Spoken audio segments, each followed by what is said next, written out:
Donc aujourd'hui, on a le plaisir d'avoir comme orateur Jean Bricmont, qui est professeur émérite de l'Université catholique de Louvain. Il s'est beaucoup intéressé à la mécanique quantique, comme vous le verrez aujourd'hui. C'est aussi, je pense pouvoir le dire, un grand fan de David Bohm et sa théorie de l'onde pilote, qui est une théorie, soit dit en passant, qui est quasiment pas enseignée. J'en ai parlé à mes collègues ici à l'ULB qui enseignent la mécanique quantique. Je leur ai dit, tiens, est-ce que vous enseignez la théorie de l'onde pilote? Ils m'ont répondu, ils m'ont dit, oui, on connaît, mais on pensait que ça n'était pas, valide, et donc ils en sont restés à l'histoire de von Neumann. Et donc, il y a un grand malentendu sur ce sujet, et je pense que Jean va nous en parler aujourd'hui. Alors, bon, je dois ajouter que Jean Bricmont est aussi connu pour son ouvrage avec Sokal, Imposture scientifique, intellectuelle. Et Jean Doyen vient de me dire qu'il vient d'être publié en édition de poche. Réédité en édition de poche, si ça vous intéresse. Je trouve que par les temps qui courent, c'est une lecture très saine. À l'ère des fake news, je pense que ça vaut la peine d'être lu. Ça fait du bien. Et quand j'ai des auditoires de première année, je leur tiens des propos volontairement provocateurs. Et il n'y a pas le moindre frémissement dans la salle. Et ça m'inquiète au plus haut point, je veux bien vous l'avouer. Voilà, Jean. Merci pour cette introduction. Alors merci au Centre d'Histoire des Sciences et des Techniques de l'ULB pour votre invitation.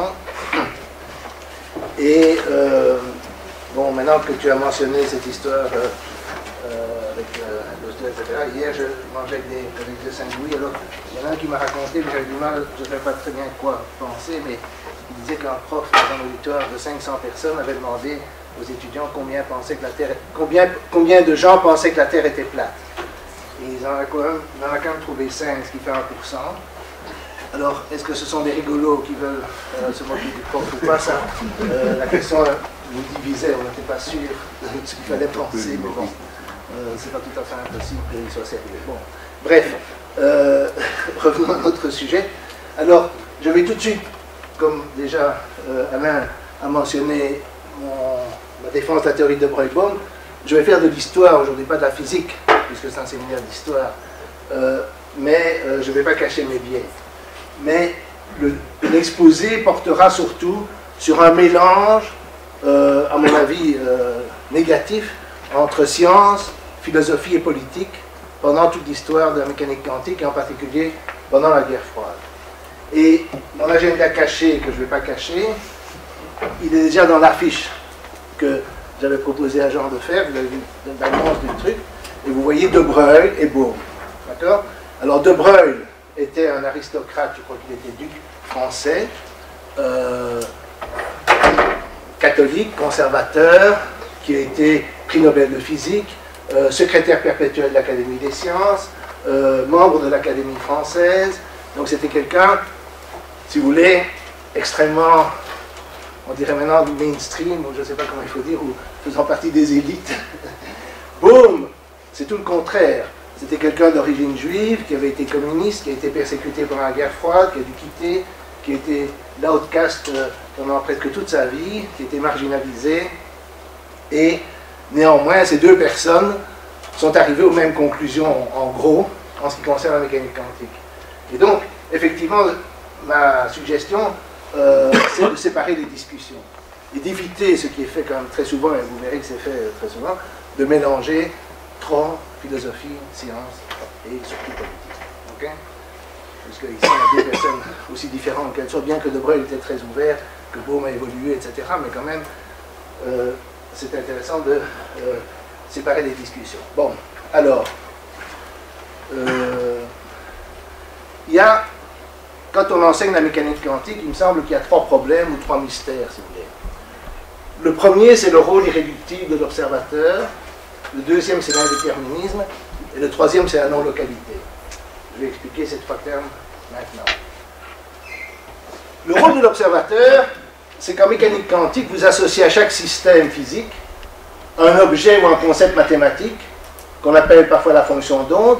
C'est le psi que vous voyez sur l'affiche, dans l'équation de Schrödinger, qui est une fonction, en fait, je tiens à le signaler pour, bon, je ne vais pas faire trop de remarques techniques, mais je vais quand même le signaler au passage, qui est une fonction définie sur ce qu'on appelle l'espace de configuration, ce qui veut dire que si vous avez deux particules, la fonction d'onde est définie est une fonction des coordonnées des deux particules. Ce n'est pas une fonction définie sur l'espace réel, comme le champ électrique ou le champ magnétique, c'est une fonction définie sur un espace abstrait déjà, et dont la signification est a priori obscure, pour la raison que je viens de dire, et qui n'acquiert de sens qu'à travers les mesures, et j'insiste, les mesures faites en laboratoire. C'est-à-dire, on vous dit, si vous prenez une certaine quantité physique représentée mathématiquement, je ne vais pas expliquer comment, mais représentée mathématiquement dans la théorie, et que vous la mesurez en laboratoire, alors il y a une recette à partir de cet objet pour calculer les probabilités de résultats de mesure. Cet objet, donc le vecteur d'état ou la fonction d'onde, change ou évolue au cours du temps lorsqu'aucune mesure n'est faite selon les lois de la physique, un peu comme la position des corps change selon les lois de Newton. Vous avez une équation fondamentale qui est, dans les cas les plus simples, celle de Schrödinger qui était sur la fiche, peu importe l'équation, vous avez une évolution au cours du temps de cet objet mathématique, comme dans les lois de Newton, vous avez l'évolution des positions des particules, par exemple de la Lune autour de la Terre autour du Soleil. Mais cet objet ne permet, donc je me dis comme son sens physique, ne permet que de calculer les probabilités avec lesquelles certains résultats de mesure faits en laboratoire apparaissent. De plus, cet objet change de façon abrupte lors d'une mesure. Il s'effondre, comme on dit, il saute, il fait un saut. Et ce changement est radicalement différent de la façon dont cet objet évolue en dehors des mesures.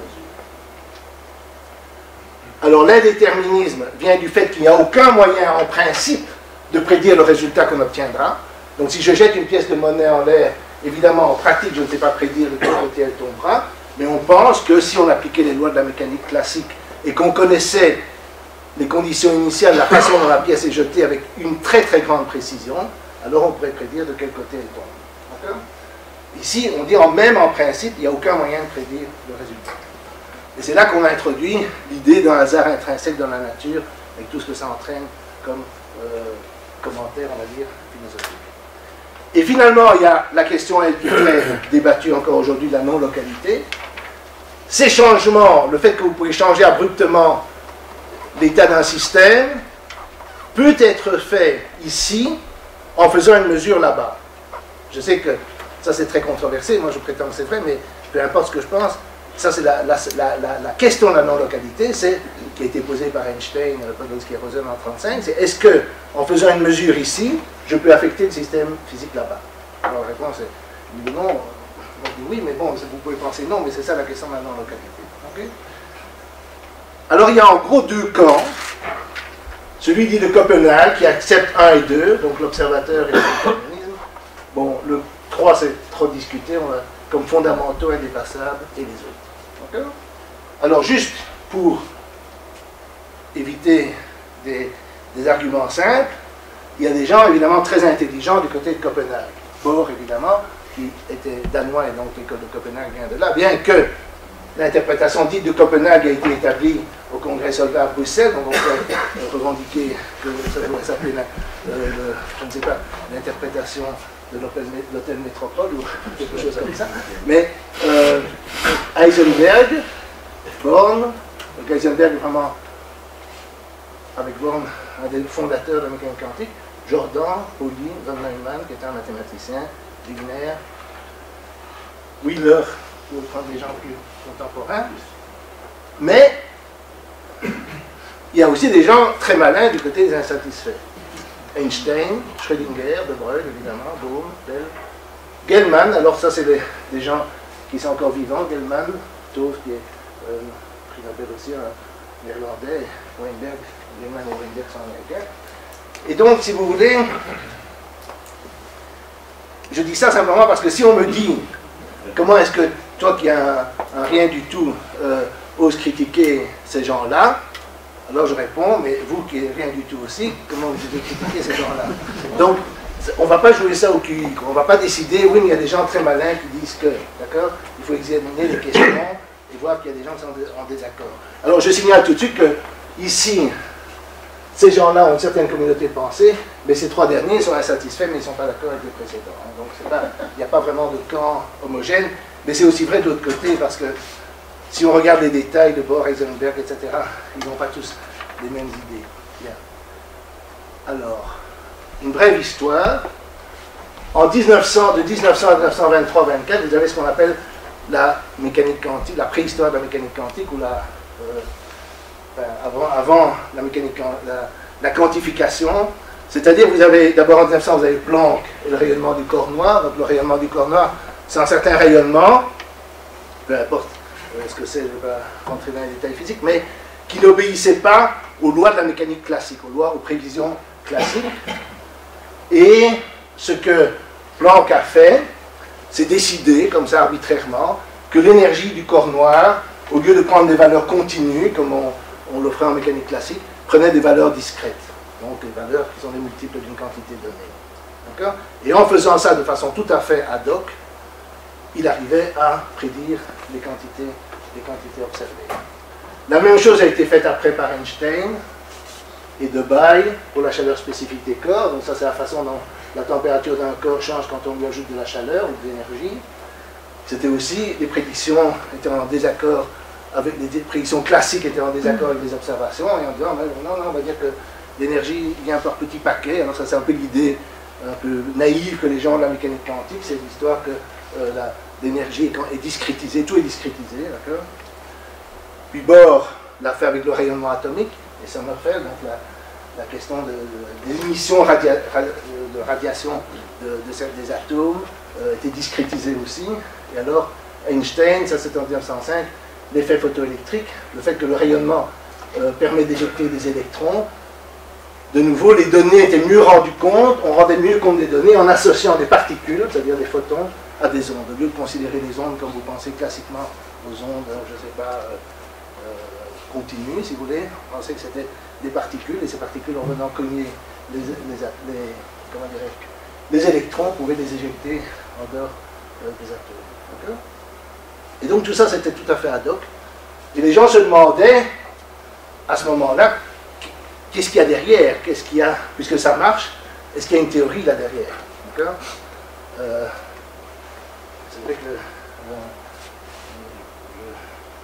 j'ai le temps de raconter des anecdotes. Donc, il y avait un moment, je crois que c'était à Prague, où un physicien qui est devenu philosophe après, qui s'appelait Philippe Franck, rendait visite à Einstein, et le laboratoire où il était donnait sur, on voyait un asile psychiatrique à partir de là, et alors il y avait des patients de l'asile qui étaient là, et alors Einstein dit, oui, ça ce sont des fous qui ne se préoccupent pas de la mécanique quantique. Et donc c'était Ah oui, toujours dans les anecdotes, ce que j'ai oublié de raconter au début, c'est à propos de Broglie, qui va vous montrer ce qu'était un aristocrate français à l'époque. Il y a un monsieur qui s'appelle Gamow, qui est un physicien assez connu, un des originaires de ce qui est à la base du Big Bang et des choses comme ça, mais disons, il était anglophone, enfin il était d'origine russe, mais il connaissait l'anglais, mais pas très bien le français. Il était à Londres, et à un moment donné, il voulait rencontrer de Broglie. Alors il lui écrit, et il va, il donne un rendez-vous, il va à Neuilly, dans une immense villa, et il sonne à la porte, et un domestique vient ouvrir et dit, je voudrais rencontrer le professeur de Broglie. Le domestique dit, le duc de Broglie. Alors il est introduit auprès du duc de Broglie, et toute la conversation se déroule en français. Et il essaye de se débrouiller plus ou moins avec le français qu'il maîtrise très mal. Enfin, ils écrivent des équations, etc. Et un an après, le même Gamow est toujours à Londres, et il voit de Broglie venir faire une conférence, et il décide d'aller l'écouter, et de Broglie fait la conférence dans un anglais tout à fait acceptable. Pourquoi il ne veut pas parler anglais? Parce qu'en France, on parle français.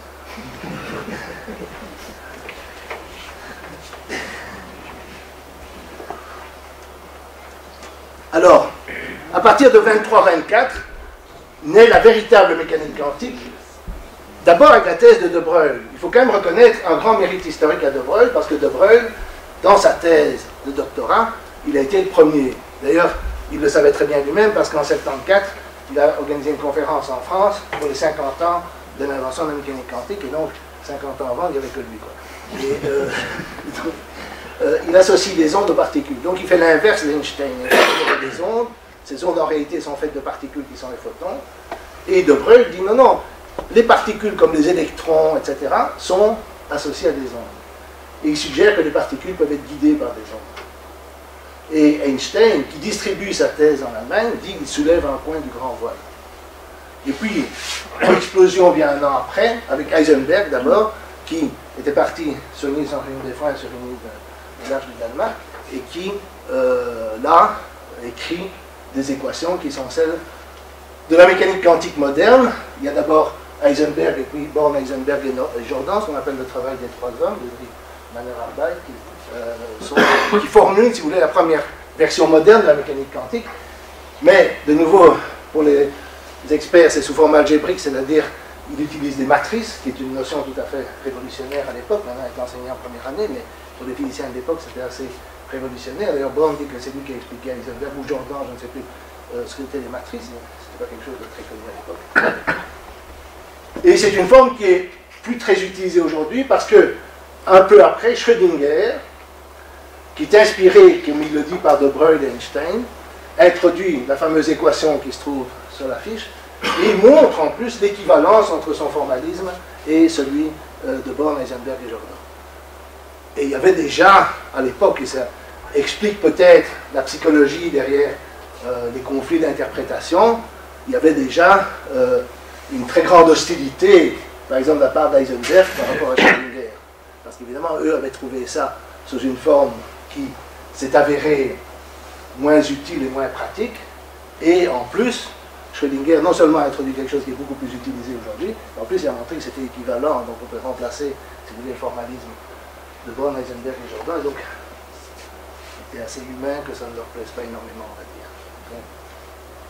Alors, Born, en 26, donc un des trois, là, des trois hommes, Born, Heisenberg et Jordan, il donne l'interprétation probabiliste de la fonction d'onde. Donc, si vous voulez, cet objet fondamental, je vais quand même l'écrire, même si ça n'a pas...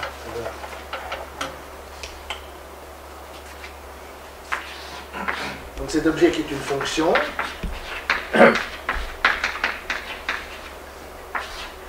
il a introduit l'interprétation probabiliste où la valeur absolue de ça au carré est une probabilité, est interprétée comme une probabilité. Ça, bon, de vous pour les experts, c'est un nombre complexe, ça, la valeur absolue au carré, c'est un nombre réel positif, et ça peut avoir un sens comme probabilité si on normalise les choses convenablement. Mais probabilité de quoi? Et c'est là, si vous voulez, où il y a une ambiguïté fondamentale qui fait que, quand on enseigne la mécanique quantique, c'est passé sous silence, et le premier problème, c'est probabilité d'avoir une propriété indépendamment de toute observation, ou probabilité d'être observé. Il faut bien comprendre qu'il y a quelque chose d'ambigu dans le mot observation, parce que si je dis, voilà, je viens ici, je mesure la longueur de la table, d'accord, j'observe la longueur de la table, je suppose que la table était là, qu'elle avait une longueur, à moins d'être complètement idéaliste, avant de la mesurer, d'accord. Donc je découvre une propriété. Quand vous dites observer, vous suggérez que vous découvrez une propriété. Mais ce n'est pas si simple, parce qu'il se pourrait, et dans les commentaires sur la mécanique quantique, on dit souvent que c'est ça, qu'en observant, vous perturbez le système. Mais si vous perturbez le système, alors vous ne pouvez pas savoir si vous avez observé quelque chose qui était là avant ou vous l'avez créé. Donc il y a une ambiguïté. Le mot observation est ambigu dans ce cadre-là, parce qu'il ne veut pas dire simplement vous découvrez quelque chose qui était déjà là. Alors en 27, à Como en Italie, d'abord il fait une conférence là, puis à Bruxelles, donc il y avait des conférences Solvay, et Bohr donne ce qu'on appelle l'interprétation de Copenhague, et en simplifiant, je vais dire, c'est la probabilité de quelque chose en mécanique quantique et la probabilité que ce soit observé. Et on ne parle pas de ce qu'il y avait avant l'observation. On prédit les résultats d'observation. Et c'est là c'est ça qui met l'observateur au centre du système, puisque vous avez un objet dont la signification physique, non seulement n'est pas claire, mais n'a pas de sens du tout, en dehors de ce que vous prédire des résultats d'observation qui ne sont pas nécessairement des observations de cette table. Ce point de vue l'emporte dans cette conférence avec le soutien de Born, Heisenberg et Pauli, qui étaient un peu, enfin Heisenberg et Pauli surtout qui étaient assez jeunes, contre les objections à ce même congrès de Broglie, Einstein, Lorentz et Schrödinger. Il devient standard avec les premiers livres, si vous voulez, les textbooks de Dirac et de von Neumann, von Neumann étant, on va dire, beaucoup plus mathématique que Dirac. Alors, pour une histoire révisée de cette conférence, c'est un livre très intéressant, donc bon, vous n'avez pas besoin de ça, mais le reste du monde aujourd'hui en a un peu besoin, donc ils ont traduit tous les proceedings en anglais.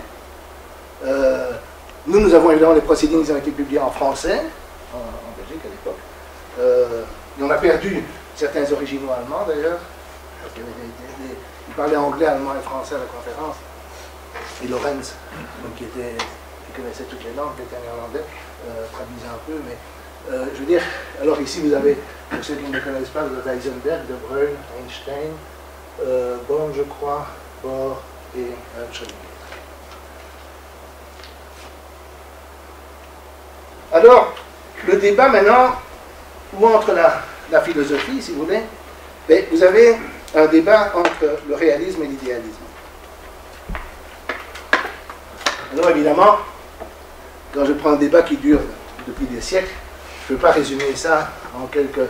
je vais le faire en quelques slides, mais évidemment, je suis obligé de simplifier. Mais, n'empêche, je pense que le réalisme est certainement l'attitude qui était celle de la plupart des classiques, donc des philosophes, on va dire, avant le XVIIe siècle, sauf peut-être les sophistes dans l'Antiquité et les nominalistes au Moyen-Âge. Et certainement, c'est le point de vue chez les scientifiques de Planck, Boltzmann, qui est un des fondateurs de la mécanique statistique, qui, lui, a énormément écrit là-dessus, Schrödinger, Einstein. En gros, je dirais qu'il existe un monde doué de propriétés, qui existe indépendamment de nous, et que nous pouvons connaître objectivement, au moins partiellement, au moyen de nos sens et de nos raisonnements. Et ça, c'est la position, j'espère, la plupart des gens dans la salle, et de l'homme dans la rue, comme on dit. Mais l'idéalisme, vous le trouvez sous différentes formes, chez Berkeley, Kant, Hume, en partie, Mach, en partie, Poincaré, en partie, les positivistes modernes, en partie, le postmodernisme et le constructivisme, qui essentiellement réagit en disant, oui, mais nous n'avons accès, non pas à la réalité telle qu'elle est, mais à nos sens. Ou quand nous parlons de la réalité, nous devons utiliser notre langage, nous devons utiliser nos concepts, tout ça c'est interne à nous, et par conséquent, ils peuvent nous tromper, et nous ne pouvons pas connaître la réalité telle qu'elle est, en réalité, telle qu'elle est vraiment, ce que Kant appelait la chose en soi, et nous ne pouvons pas aller au-delà de nos sens, de nos concepts, de notre langage, nous sommes prisonniers de ces choses-là. Alors je ne vais pas trancher ce débat, je ne cache pas que moi je suis réaliste, mais c'est pas ça là. Mais j'aime bien une citation d'un auteur célèbre, mais pas pour cette citation, qui date du XVIIIe siècle. Quand mon cerveau excite dans mon âme la sensation d'un arbre ou d'une maison, je prononce hardiment qu'il existe réellement de moi un arbre ou une maison, dont je connais même le lieu, la grandeur ou d'autres propriétés. Aussi ne trouve-t-on ni homme ni bête qui doute de cette vérité. Si un paysan voulait douter, s'il disait par exemple qu'il ne croyait pas que son baillif existe, quoi qu'il fût devant lui, on le prendrait pour un fou et cela avec raison. Mais dès qu'un philosophe avance de tels sentiments, il veut qu'on admire son esprit et les lumières, qui surpasse infiniment. Et le populiste qui a écrit ça, c'est Léonard de Laire, qui est, comme vous savez sans doute tous, un des plus grands mathématiciens de tous les temps. Donc, c'est dans les lettres à une princesse d'Allemagne, et il discute justement de ces questions d'idéalisme, et donc, à cause de Berkeley, etc., c'était une question déjà ancienne. Alors, la mécanique quantique est souvent vue comme donnant raison à une forme d'idéalisme. Alors, je vais citer maintenant le camp copenhaguien, on va dire, pour simplifier, c'est des simplifications par les temps, mais bon, copenhaguien, et puis les objections. Et vous allez voir, dans les textes, une opposition claire entre une tendance idéaliste et une tendance réaliste. Alors, Heisenberg, ça c'est le truc que moi on m'enseignait et que m'irritait au plus haut point, déjà quand j'étais étudiant, quand j'ai dit, j'ai mis, je sais plus, j'ai commencé à écrire mon livre quand j'avais 19 ans, je l'ai fini quand j'en avais 63, parce que j'étais déjà irrité des premiers cours de mécanique quantique. Il dit, nous ne pouvons plus parler du comportement de la particule indépendamment du processus d'observation, en conséquence de quoi les lois naturelles formulées mathématiquement dans la théorie quantique ne traitent plus des particules elles-mêmes, mais de notre connaissance à leur sujet. Et donc, évidemment, ça m'a toujours énervé parce qu'on me disait, on ne parle pas de la réalité, mais de la connaissance qu'on en a. Mais si on a une connaissance de la réalité, c'est qu'on parle de la réalité. Donc déjà, la phrase me paraissait contradictoire, sans plus de clarification. Et il dit, il n'est plus possible de se demander si ces particules existent objectivement dans l'espace et le temps. Alors, Wheeler, qui est un contemporain, enfin, il est décédé, mais qui est plus ultérieur à ça, lui, il va beaucoup plus loin, il dit, aucun phénomène élémentaire n'est un phénomène avant qu'il ne soit un phénomène observé. Alors vous dites, les dinosaures, ils n'existaient pas avant qu'on les observe, les fossiles à vernissard, de vernissard qu'on trouve au musée d'histoire naturelle ici, ils n'existaient pas avant qu'on les observe. Ça paraît très bizarre. Alors Jordan, lui, il va encore plus loin. Lors d'une mesure de la position d'un électron, celui-ci est forcé à prendre une décision. De l'obligeant à prendre une position bien définie, avant cela, il n'était ni ici ni là, il n'avait pas encore pris de décision concernant sa position.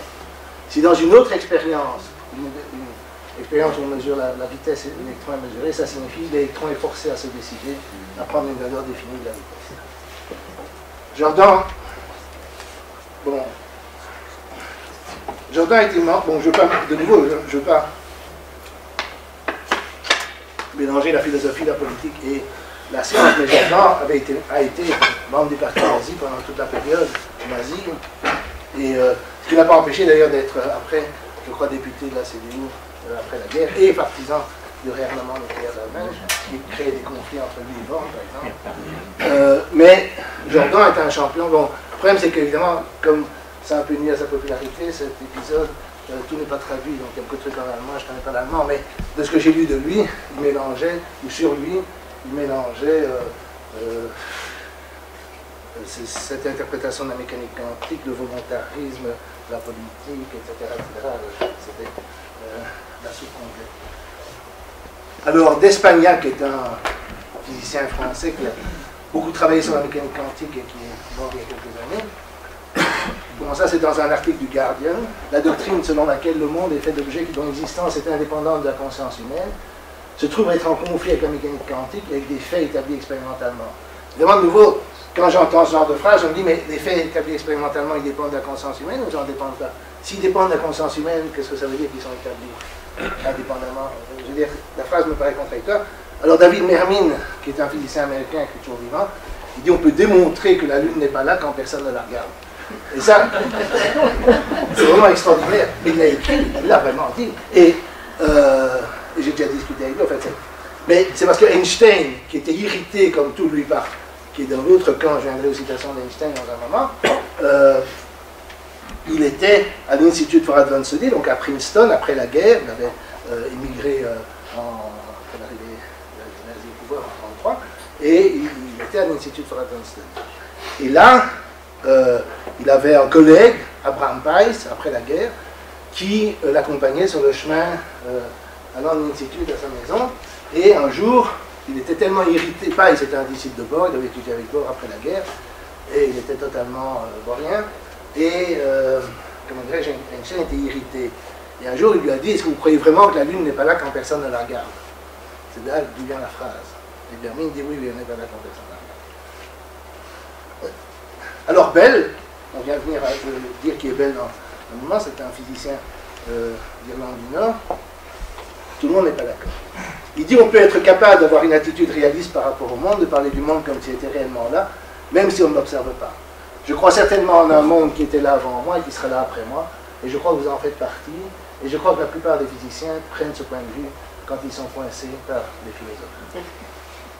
Je veux dire qu'un jour, il a été interviewé par des journalistes d'une revue qui lui ont demandé s'il avait démontré, parce qu'on lui attribue, c'est en plus, démontré que la réalité n'existait pas. Alors il a répondu qu'il était un peu impatient de mon sens, mais mais parce qu'en plus, les phrases du genre la Lune n'est pas là quand personne ne la regarde, c'est basé sur les travaux de Bell.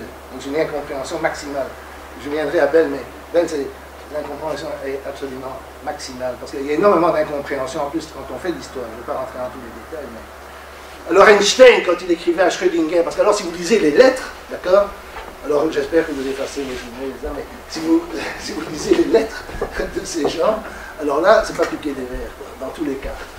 Alors il dit, la philosophie tranquillisante d'Heisenberg est bord ou est une religion, est si habilement échafaudée qu'elle permet aux vrais croyants de se reposer sur un oreiller si doux qu'il n'est pas facile de les réveiller. Et Schrödinger allait plus loin, il parlait de Copenhague, il disait une extravagance philosophique dictée par le désespoir. Alors, je vais... Il existe une alternative à l'approche dite de Copenhague, la théorie de Breuilbaum. Alors, ce qui est intéressant, il y a plusieurs alternatives, mais je vais vraiment discuter celle-là. Elle a été introduite par Louis de Broglie en 24-27. Donc, en fait, elle a été introduite avant la mécanique quantique standard. D'accord?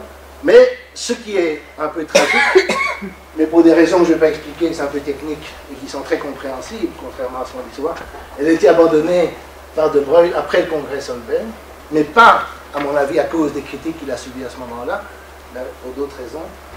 Elle a été redécouverte, dit-il indépendamment, bon, ça on ne sait jamais ce qui est vraiment indépendant, par Bohm en 1952, et développée, beaucoup plus que chez de Broglie, et encore développée par John Bell. Alors ici, je vous mets la fiche qu'il y avait sur la... Vous voyez comme... donc il était prix Nobel 1929 pour ses travaux. Membre de l'Académie des sciences, il était pendant de nombreuses années secrétaire perpétuel et membre de l'Académie française. Par contre, là, vous voyez Bohm, comme j'avais dit, Retz, je ne sais pas exactement ce qu'il y a sur le titre du journal, il a dû s'exiler des États-Unis à l'époque du McCarthy, vous demanderez ça dans un moment. Il a d'abord été au Brésil, puis en Israël, et puis finalement il s'est établi en Angleterre. Il est devenu membre de la Royal Society en Angleterre, même seulement à la fin de sa vie. Et je viendrai plus en détail. Et finalement, l'autre personnage que j'ai mentionné, c'est John Bell, qui travaillait au CERN, donc il était... et à mon sens, a démontré l'existence de causalité, de liens causaux non locaux. C'est-à-dire qu'en faisant quelque chose là-bas, vous pouvez affecter la situation physique. Et comme il dit, un quantum engineer, le dimanche et le principe.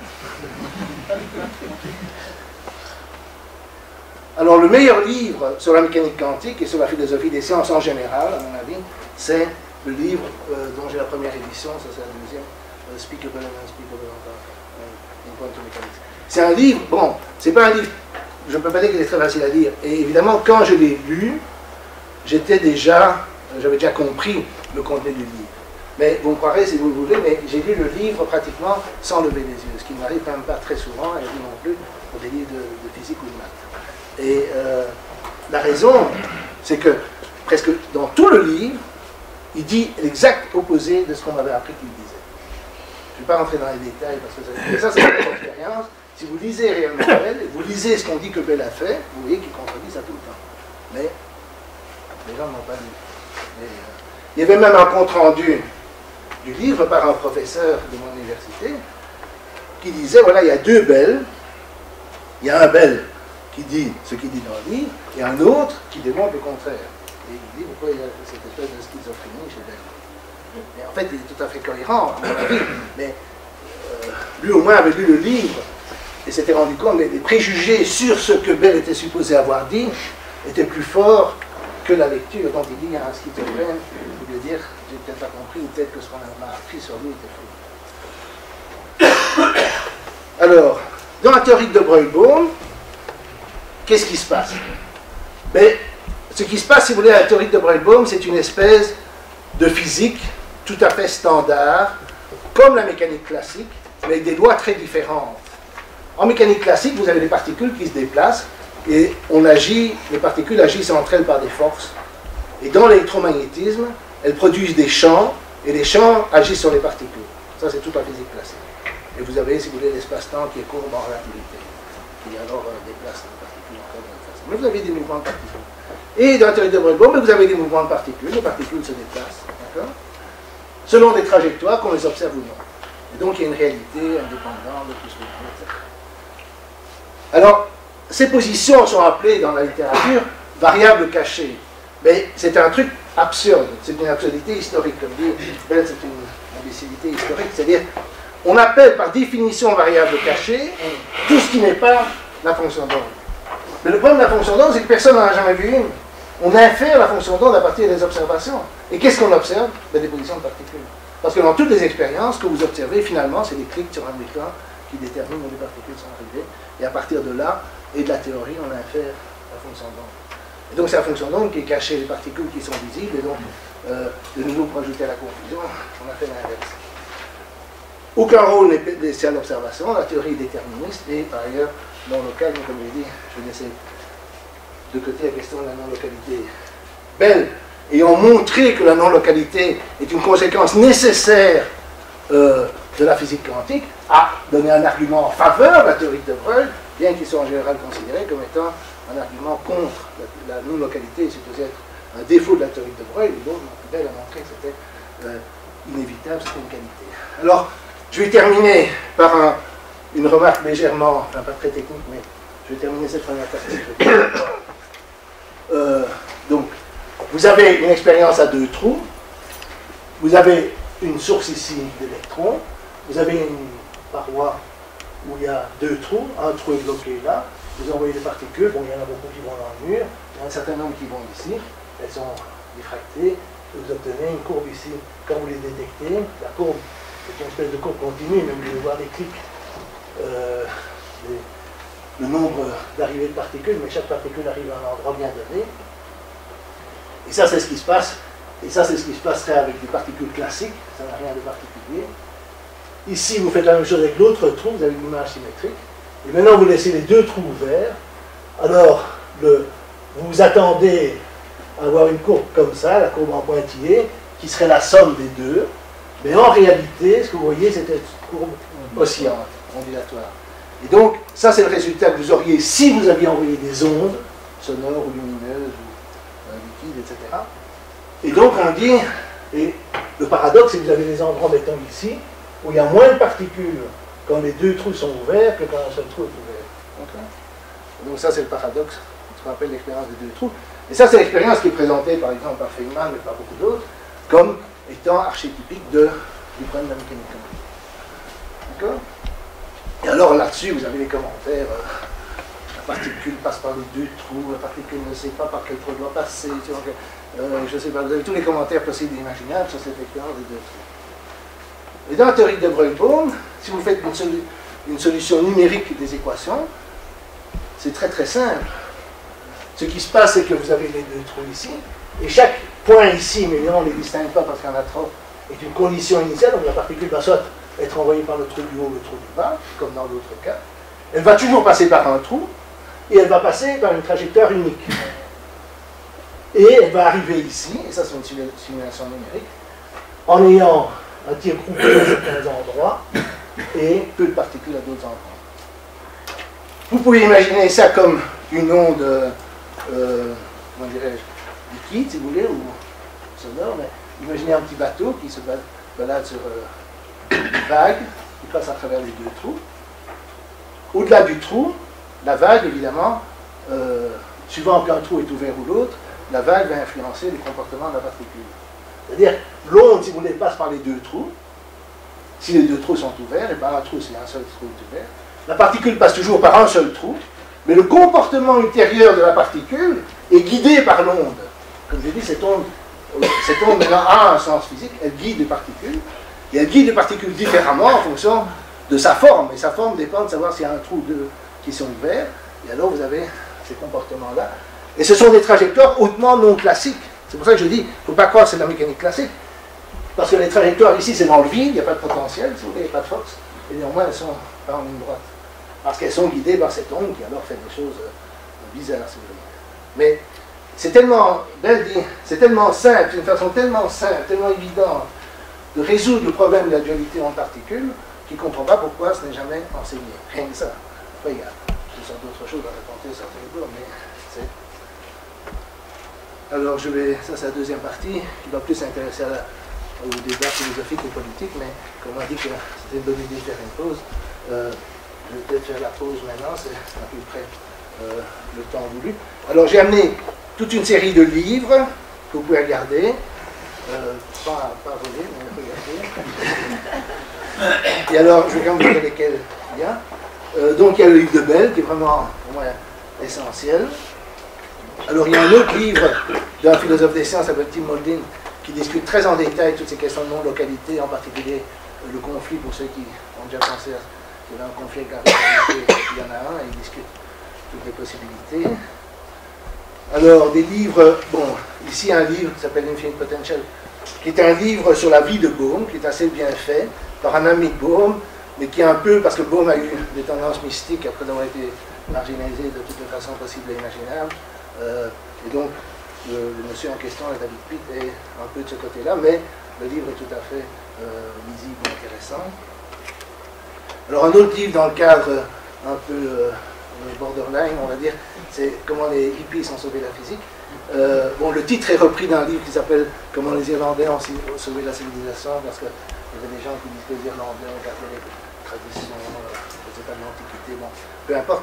Mais ici, il montre comment, en fait, à une période que je vais discuter où les questions de mécanique quantique avaient été complètement supprimées des débats entre physiciens, ce qui est beaucoup plus que maintenant, des gens, des physiciens issus de la contre-culture des années 60, autour de Berkeley, etc., eux maintenu vivant des questions sur la mécanique quantique. Avec, évidemment, aussi un certain truc de parapsychologie, de pseudosciences, etc. Il y avait les deux, d'accord? Mais, n'empêche, le livre est assez intéressant.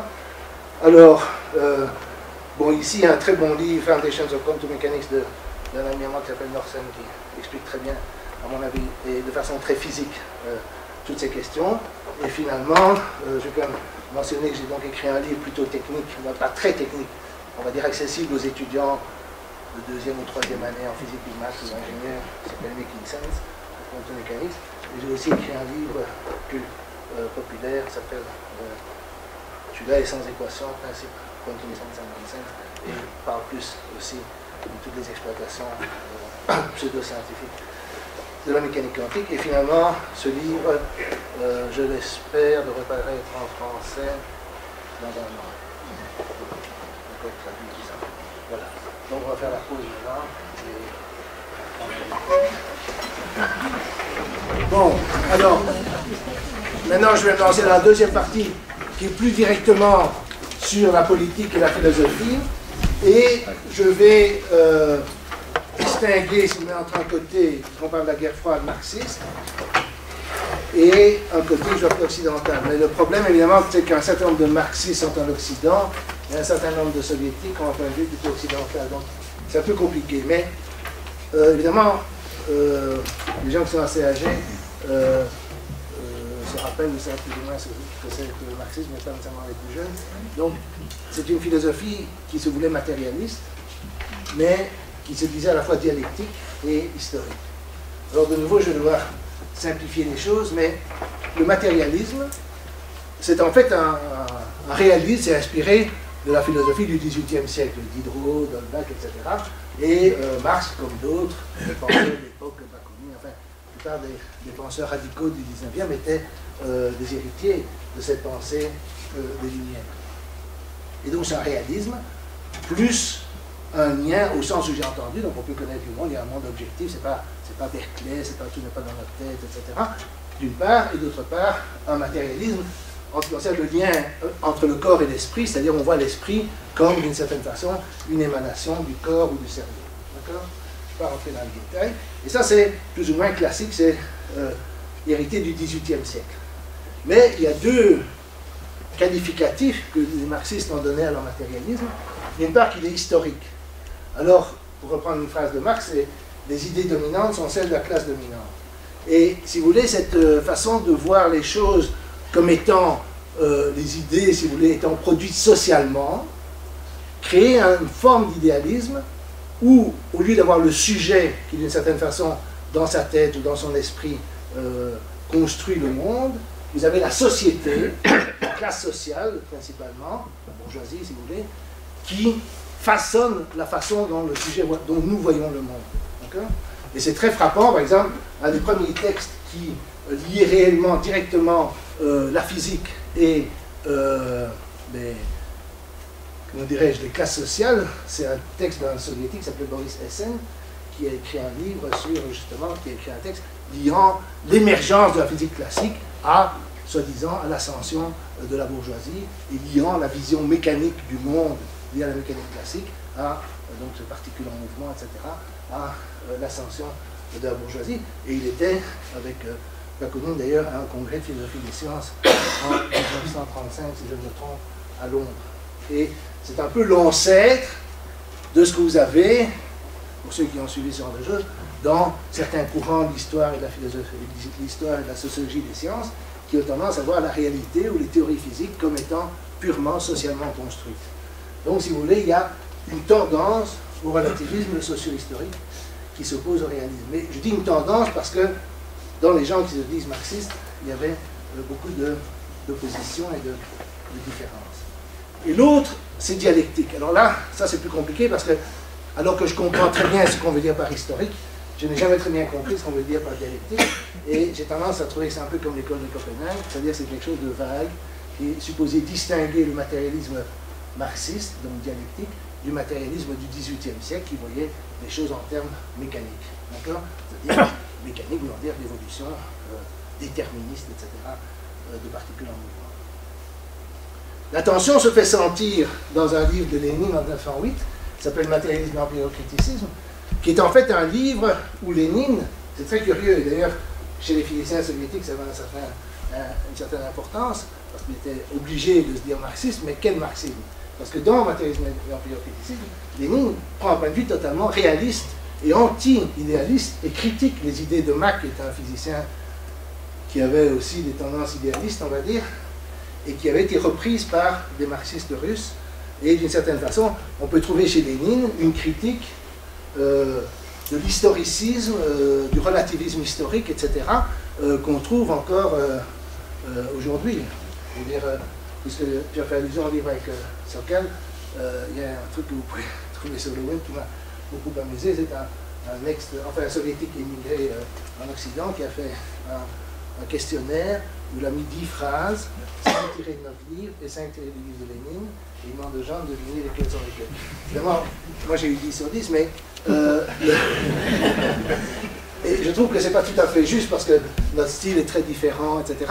Mais je comprends pourquoi il dit ça, parce que on a une certaine défense du réalisme par rapport à l'historicisme, et c'était aussi ce que Lénine pensait, que si on tombait dans l'historicisme, on tombait dans le relativisme, et alors le marxisme n'avait plus de force scientifique auquel il croyait, que moi je ne défends pas. Donc c'est une situation confuse. Chez certains physiciens soviétiques, Blokhintsev, Terletsky, qui ne sont pas les plus connus, mais qui sont des physiciens de l'époque, il y a une critique de l'école de Copenhague, évidemment, puisque l'école de Copenhague, comme je l'ai dit, avait des tendances idéalistes. Comme le marxisme se veut un réalisme, évidemment, cette opposition est compréhensible. Mais, par exemple, Landau, qui était sûrement le plus célèbre, était totalement un disciple de Bohr. D'autres aussi. Mais en Occident aussi, la tension se fait sentir, et elle est assez intéressante chez Bohm. Bohm est marxiste. Alors Bohm a été pendant la guerre, je reviendrai là-dessus, membre du PC américain, qui était pas le seul, il y avait un bon nombre de gens, à cause, n'oubliez pas qu'ils étaient alliés avec l'Union soviétique, était alliée aux États-Unis pendant la guerre. Et donc, il était Vigier, Jean-Pierre Vigier, qui était un Français, qui lui était un collaborateur de De Broglie. Alors, je disais, De Broglie était très ouvert, parce que c'était un catholique conservateur, mais son plus proche collaborateur avait été dans la résistance, Vigier.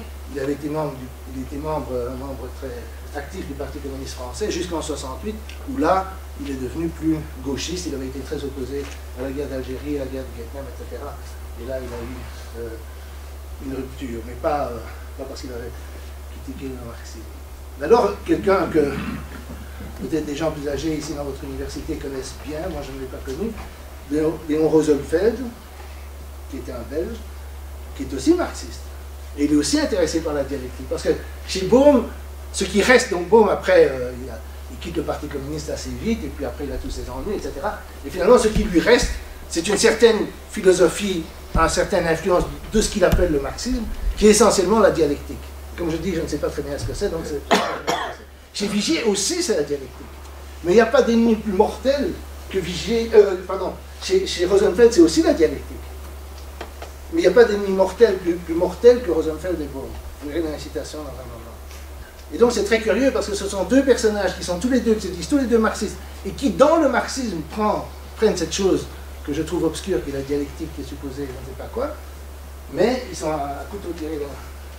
Et il est l'un des plus féroces défenseurs de l'école de Copenhague. Les textes de Rosenfeld sont vraiment, alors là, si vous trouvez Bohr et Heisenberg, c'est polémique, mais Rosenfeld, c'est la totale.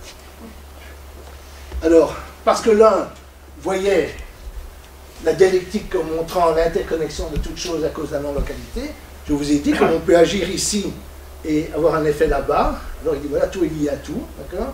Et si tout est lié à tout, ça c'est une idée dialectique. Pour moi, c'est la vertu dogmatique de l'opium, vous pouvez appeler ça dialectique et ça vous fait plaisir, mais ce qui m'intéresse, c'est les équations, mais bon.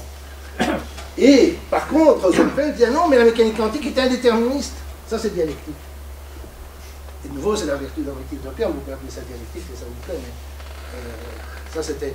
Et donc, il y avait une opposition entre les deux, à l'intérieur d'un camp qui était en Occident, évidemment, où il était plus libre de dire ce qu'il voulait, mais c'était Rosenfeld et...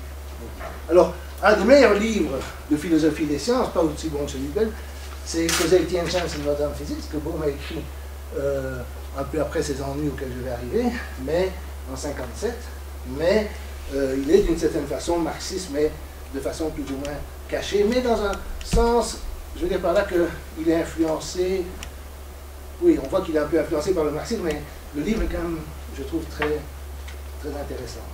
Alors du côté occidental, les choses sont plus simples et moins philosophiques. Alors ici, je vais parler directement de la question politique. Donc il est brièvement membre du Parti communiste des États-Unis pendant la guerre, il est américain, et il travaille avec Oppenheimer, qui était chef du projet Manhattan. Il n'a pas travaillé au projet Manhattan, mais il était l'étudiant d'Oppenheimer, qui d'ailleurs n'a pas été particulièrement sympathique avec lui à l'époque du McCarthyisme. En 1946, il obtient son doctorat, il est engagé à Princeton. Je veux dire que tous les témoignages de l'époque le montrent comme quelqu'un d'extraordinairement brillant. Feynman dit ça, que c'est un petit peu plus intelligent qu'il a connu, etc. Et là, vous avez Bohm, accompagné d'un certain appel, qui rentre dans la salle d'audience de ce qu'on appelle le House Un-American Activities Committee, qui était essentiellement l'organe, si vous voulez, qui jugeait les gens dans l'époque du McCarthy. Il a été poursuivi pour avoir refusé de dénoncer d'autres personnes et invoquer le 5e amendement de la Constitution des États-Unis. Le 5e amendement dit que vous pouvez éviter de témoigner contre vous-même. Et donc, d'une certaine façon, il était dans ses droits, mais on lui avait demandé, parce qu'on McCarthy voulait forcer les gens à name names, comme on disait, donner des noms de gens qui avaient été membres du Parti communiste, puis s'ils étaient donnés clandestins ou pratiquement clandestins. Et pendant la guerre, évidemment, un bon nombre de gens avaient été membres, proches, etc. En 1951, et ça c'est un des épisodes que je trouve le plus scandaleux dans l'histoire des universités, il est acquitté, mais son contrat n'est pas renouvelé à Princeton, et il ne trouve pas d'emploi aux États-Unis. Et le président de l'université, en plus de culot de dire que c'est pour des raisons strictement scientifiques et pas politiques. Ils disent toujours ça, hein. Mais ici c'était clairement politique. Et alors il doit s'exiler au Brésil. J'ai exilé au Brésil parce que, bon, 1951, le Brésil n'était pas particulièrement développé, il n'était pas énormément aujourd'hui, mais il était beaucoup plus moins à l'époque. Et il se trouve donc à Sao Paulo, où là il est assez malheureux. On lui retire son passeport américain, donc il ne peut plus voyager, donc il acquiert la nationalité brésilienne pour pouvoir voyager. Et il va en Israël. Il était d'origine juive, donc là il a pu émigrer en Israël, au Technion, mais il n'y reste pas très longtemps. Et finalement il va à Londres, au Birkbeck College, qui est une université, disons, pas la plus, bon, pas la dénigrée, mais disons, c'était pas la plus connue. Et il est resté relativement marginal, même en Angleterre, jusqu'en 1990, où là il a été fait membre de la Royal Society, mais il meurt 2 ans plus tard. Et Bohm est connu, il y a l'effet Aharonov Bohm pour les experts, il est connu pour d'autres choses que ses théories. Et il a travaillé sur les plasmas, etc. Donc même si on met de côté ces théories supposées être hétérodoxes, il a un certain nombre de mérites. Alors, ce qui est intéressant dans l'histoire de Bohm, en plus, c'est qu'il a écrit un livre en 51, qui s'appelle Quantum Theory, qui est un des meilleurs livres orthodoxes. Et c'est très curieux, parce que souvent les orthodoxes me disent, lisez un peu Bohm. Ah non, Bohm, c'est très bien, lisez Quantum Theory. Parce que c'est avant sa conversion à la théorie de Breuil-Bohm, et c'est un livre tout à fait orthodoxe. Mais en 52, sous l'influence d'Einstein et de physiciens soviétiques, parce qu'il avait lu, ça on ne sait pas très bien comment, on n'a pas de source précise, mais il le dit dans Causality and Chance in Modern Physics, qu'il avait lu des articles de soit Bokinsev, soit Terletsky, puisqu'il avait des intérêts qui étaient marxistes, etc. Et sous l'influence d'Einstein, il change radicalement de point de vue et crée ce que j'appelle la théorie de Breuil-Bohm, parce que je trouve qu'il faut être juste avec de Broglie, d'autres appellent ça la théorie de Bohm, donc peu importe. Mais il redécouvre, si vous voulez, la théorie de Broglie. Et c'est un épisode comique parce qu'il ne cite pas de Broglie. Et alors, évidemment, de Broglie, quand il voit le papier de Bohm, il dit oui, mais bon, il dit d'abord évidemment qu'il avait fait ça avant, mais aussi que ça ne tient pas debout pour les raisons que lui pensait que sa propre théorie ne tenait pas debout. Et alors Bohm, évidemment, dit voilà, il s'est précipité pour critiquer ma théorie et il se ridiculise. Donc, d'une certaine façon, il ne s'entendait pas très très bien de Broglie et Bohm. Vigier, par contre, était certainement en contact avec les deux. L'influence d'Einstein, c'est intéressant, c'est Gell-Mann qui raconte ça parce qu'il était à Princeton aussi à cette époque et donc il a été voir Einstein après avoir écrit ce livre, hein, celui qui est orthodoxe. Et alors il dit voilà, Einstein m'a talking out of it, il m'a parlé pour me faire changer d'avis et je suis revenu à mon point de départ. Donc, Einstein a certainement influencé. Alors maintenant je vais vous donner des réactions à la théorie de Breuil-Bohm qui sont assez choquantes et je les cite, mais elles sont dues à un témoignage oral de Max Dresden qui était un physicien à l'époque qui s'était intéressé à cette théorie et qui avait voulu faire un séminaire à l'Institute for Advanced Study, donc qui était le saint des saints, si on veut, de la physique, où se trouvait Oppenheimer, l'ancien directeur de thèse de Bohm. Et ce sont des témoignages, mais il les a au moins dit deux fois, dont une fois dans une réunion de l'American Physical Society, donc je pense qu'il ne plaisantait pas, il peut se tromper, bien sûr, sans des témoignages oraux, mais quand même je les donne. Et puis je vais donner aussi des lettres qui vont dans le même sens. Donc il y a Oppenheimer, en 1953, parle de Bohm, en disant nous considérons cela comme du déviationnisme juvénile. Donc il utilise un peu un terme déviationnisme comme les marxistes. Nous ne perdons pas notre temps à lire l'article de Bohm. Si nous ne pouvons pas le réfuter, nous devons nous mettre d'accord pour l'ignorer. Abraham Pais, le monsieur qui accompagnait Einstein, à qui Einstein a demandé si vraiment la Lune n'était pas là quand personne ne la regarde, il parle aussi de déviation ou juvénisme. Il y en a n'ont absolument jamais voulu écouter Bohm. Alors, un autre, toujours de témoignage de Rosenfeld, que je trouve très drôle, il dit c'est une calamité publique, un trotskiste et un traître. On pourrait le langage stalinien. D'autant plus que comme il était proche du Parti communiste, il n'était sûrement pas trotskiste. Mais bon, ça, c'est pour ceux qui connaissent le sens de l'histoire. Alors ici, maintenant, ce sont des citations de lettres, donc ça c'est des racontaires si on veut, mais ça c'est une question. Rosenfeld, notre ami belge, dit le travail de Bohm est un sous-produit à durée de vie courte de la philosophie mécaniste du 19e siècle. Vous voyez de nouveau l'accusation de mécanisme qui était fréquente chez les marxistes, disant voilà, ça c'est le mécanisme, au moins il parle du 19e plutôt que du 18e, mais bon. Et alors il dit, alors ça c'est Heisenberg, qui dit espérer en des variables cachées. Je vous ai dit, les variables cachées, c'est des choses qu'en réalité on voit, c'est tout ce qui n'est pas dans la fonction d'onde, la tente des positions, est aussi ridicule que d'espérer montrer que 2 plus 2 égale 5. Donc c'était, je ne peux pas dire qu'ils étaient ouverts la discussion. Et dans mon livre, j'en cite encore bien plus. Alors Pauline, qui était à la fois hostile pour des raisons philosophiques ou religieuses à De Broglie et Bohm, qui voyait comme une espèce d'alliance rouge-noir, rouge pour Bohm, noir pour De Broglie qui était catholique, il dit « Bohm ne cesse de m'envoyer des lettres comme on enverrait un religieux sectaire essayant de me convertir à la vieille théorie de De Broglie. Son approche est d'une simplicité folle qui est bien sûr au-delà de tout espoir. » Ça c'est dans une lettre à Firth qui était un ami de Bohm. Alors, la meilleure, je trouve, c'est une lettre de Rosenfeld à Bohm. Donc ça c'est directement quand ils s'échangent entre eux. Je ne vais sûrement pas entrer dans une controverse avec vous, sur la question de la complémentarité. Pour simplifier, je vais appeler ça les idées de Bohr, les idées de l'école de Copenhague, peu importe ce que le mot veut dire, je ne vais pas expliquer le mot exactement, pour la simple raison qu'il n'existe pas le moindre point de controverse à ce sujet. C'est justement parce que nous sommes passés par ce processus de purification à travers des erreurs que nous sommes si sûrs de nos résultats. Il n'y a rien de vrai dans votre suspicion selon laquelle nous arrivons à la complémentarité, donc aux idées à l'école de Copenhague, par une sorte d'incantation magique. Ça c'est la meilleure de toutes. Je suis enclin à vous répondre que c'est parmi vos admirateurs parisiens que je discerne des signes inquiétants de mentalité politique. Il faut reconnaître que, bon, maintenant ce n'est pas très politiquement correct de parler ainsi, mais vos admirateurs parisiens, c'est évidemment De Broglie, Vichy, etc. Non, ça c'était assez... Ça c'est une lettre, hein. Mais évidemment, Bohm, quant à lui, dans ses lettres, n'était pas piqué des verres non plus. En ce qui concerne Pais, donc le monsieur de la Lune qui n'est pas là, et le reste de ce qu'il appelle le Prince Institute, donc le Princeton Institute for Advanced Study, ce que ces péteux pensent n'a pas d'importance pour moi. Dans ces 10 dernières années, presque rien n'a été produit là. Je suis convaincu que je suis sur le bon chemin. Ça, c'est une lettre à Myriam Yévik qui fait une... Alors, bon, je suis un peu à l'avance, ça ne fait rien.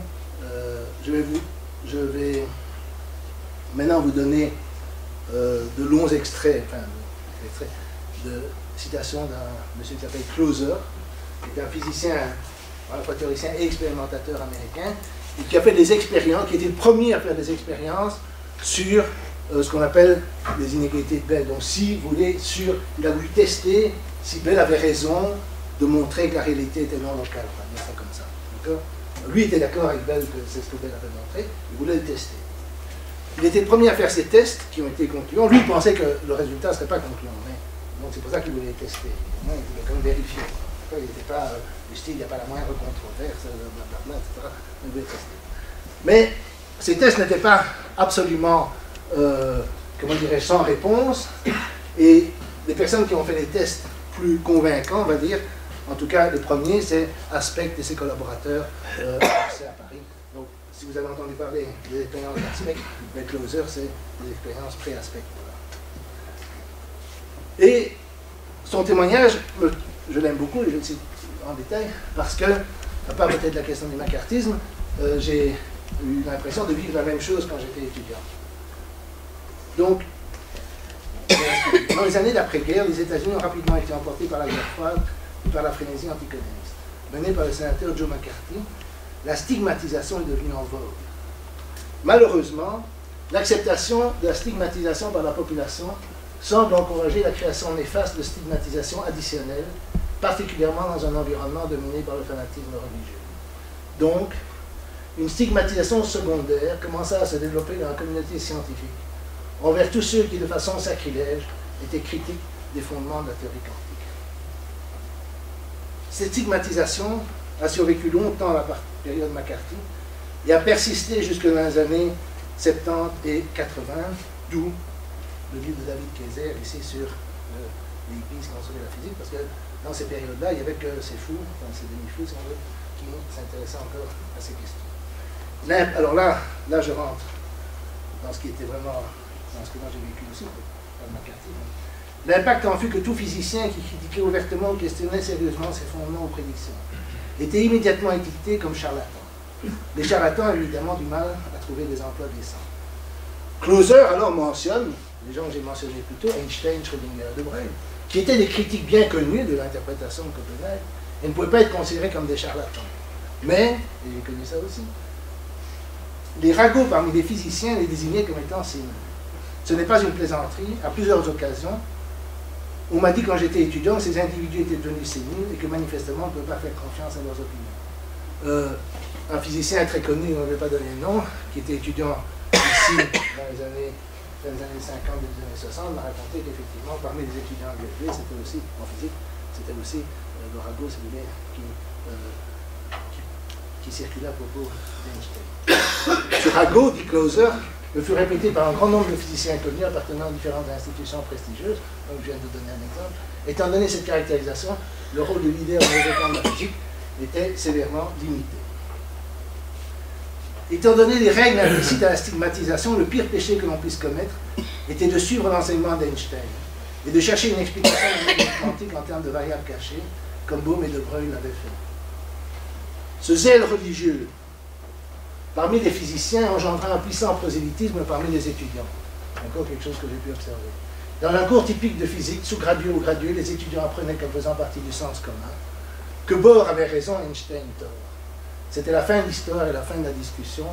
Bien sûr, c'en était la fin, parce que les chapitres suivants de l'histoire n'avaient pas encore été écrits. Ils pensent évidemment, par exemple, à les travaux de Bohr, et aussi à la renaissance, on va dire, des idées de Broglie. Alors ça, évidemment, cette histoire que Bohr avait raison, Einstein tort, je consacre une bonne partie de... J'ai un chapitre sur l'histoire des sciences dans Making Sense, et là je passe une bonne partie du temps à regarder vraiment ce que les uns et les autres ont dit dans ces débats. Tout le monde nous répète dans le journal de Trouvez Joie, Bohr a eu raison, Einstein a raison. Si vous pensez vraiment ce qu'ils disent, moi je prétends que Bohr n'a jamais compris les objections d'Einstein. J'ai peut-être tort, c'est pas ça, je dis ce que je prétends. Donc je ne suis pas du tout d'accord avec cette histoire qu'il a répondu à Einstein. Il n'a jamais vraiment compris. Et ça, vous pouvez le voir dans tous les débats qu'ils ont fait. En 27 à Solvay, en 30, d'autres congrès en 35 avec l'article d'Einstein, Podolsky, Rosen, en 49, quand ils font un volume en honneur d'Einstein, il y a de voir les discussions, etc. Il suffit de lire les textes. L'alternative de Bohm et de Broglie, continue Closer, n'était ni enseignée ni même mentionnée. Tout étudiant qui mettait en question les fondements de la théorie ou, qu'à Dieu ne plaise, envisageait d'étudier les problèmes qui lui étaient associés comme étant une question légitimement physique, était fermement averti du fait que cela allait ruiner sa carrière. Comme étudiant, j'ai reçu plusieurs fois cet avertissement de la part de physiciens célèbres à Columbia, où il était étudiant, et Dick Holt reçut un conseil similaire de la part du professeur à Harvard, Holt étant un physicien qui travaillait avec Closer dans ses premières expériences pré-aspect. Closer après discute de Bohm, de Broglie et de Bell. Sur Bohm, il dit, étant donné l'époque, personne n'osait se fier à son opinion, vu qu'il était ouvertement communiste, qui en plus était faux, il n'était plus, il avait été brièvement. De Broglie était plus prééminent à cause de sa position à l'Académie des sciences, mais ses publications n'étaient pas lues, vu que, comme tout le monde le savait, il était sénile. Je dois dire, en ce qui concerne de Broglie, je ne sais pas si vous avez l'occasion de discuter avec des Français, mais moi je l'ai quand même assez souvent, et je remarque que de Broglie, moi je leur dis, mais c'est notre plus grand physicien du XXe siècle, et il n'y a personne qui en parle, personne ne le reconnaît, personne ne dit rien. Il est totalement oublié. Ça, je trouve ça extraordinaire. Aujourd'hui, en fait, Bohm, qui était le proscrit, est plus connu maintenant que de Broglie, qui avait une position, comme j'ai dit, institutionnelle, bien qu'il était marginalisé dans son pays à l'époque, scientifiquement, mais il y a une hostilité à de Broglie en France que je ne m'explique pas. Un jour, un autre physicien français célèbre avec qui j'essayais de parler de ça, c'était aux États-Unis. Dès que j'ai touché le sujet, il m'a dit I hate that. Je déteste ça. C'était la fin de la discussion. Alors, Closer explique que Bell était très prudent. Il a évité d'assister à une cérémonie de remise d'un prix qui lui était décerné par Charles Brandon, qui était le fondateur de Federal Express, que vous connaissez sans doute, de façon à ne pas paraître lié à une fondation non scientifique.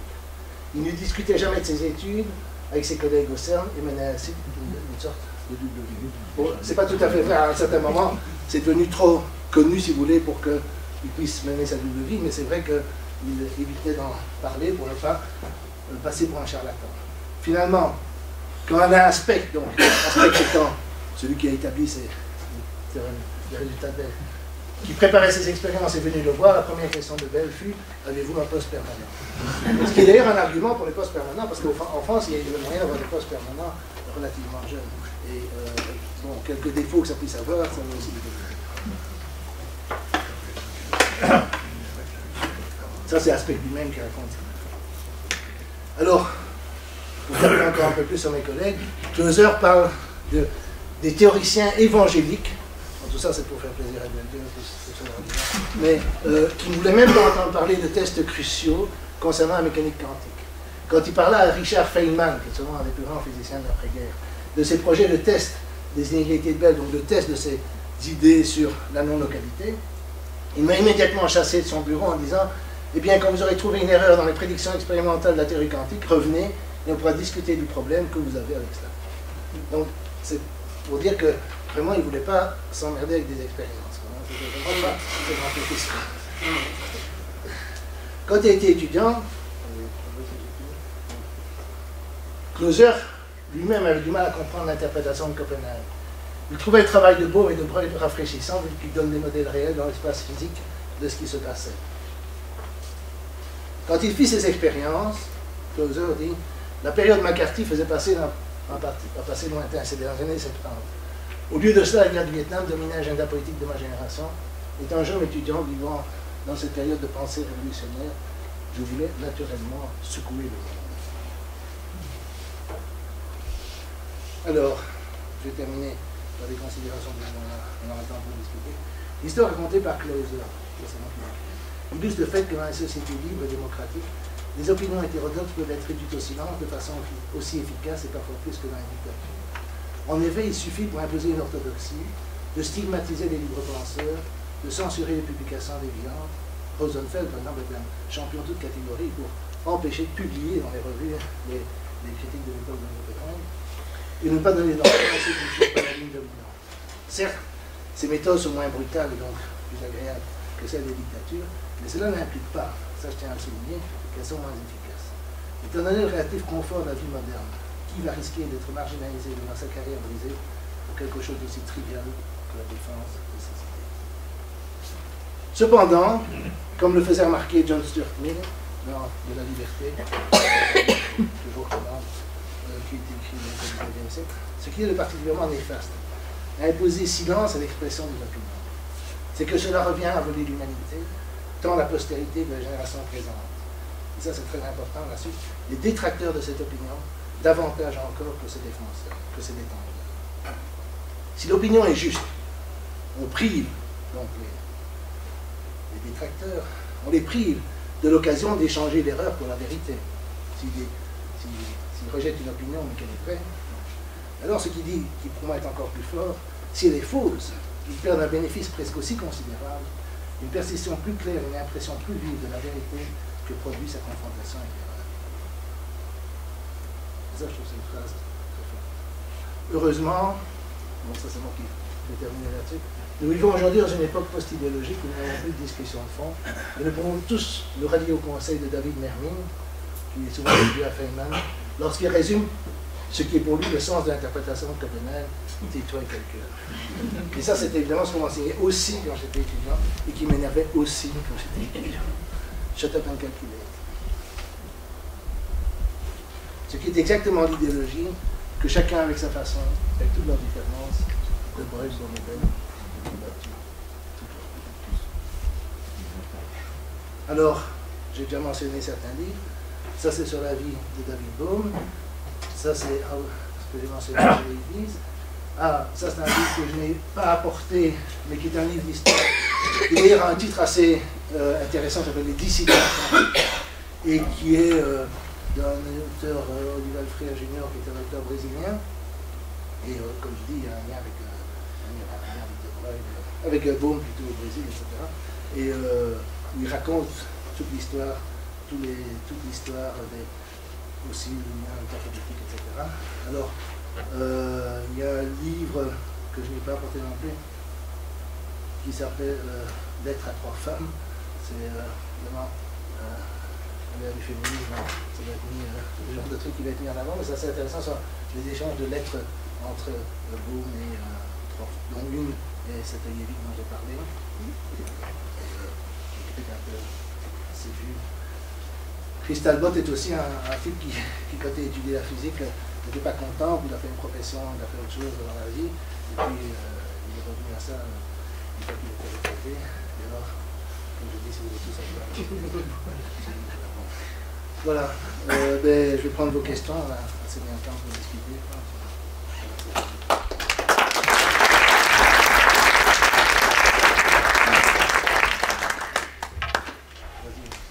Je voudrais faire un commentaire. D'abord, c'est rafraîchissant d'entendre, disons, une espèce de message de désobéissance civile ou quelque chose de genre, disons, appliqué à l'enseignement de la physique. Je pense qu'il faut quand même garder ça à l'esprit.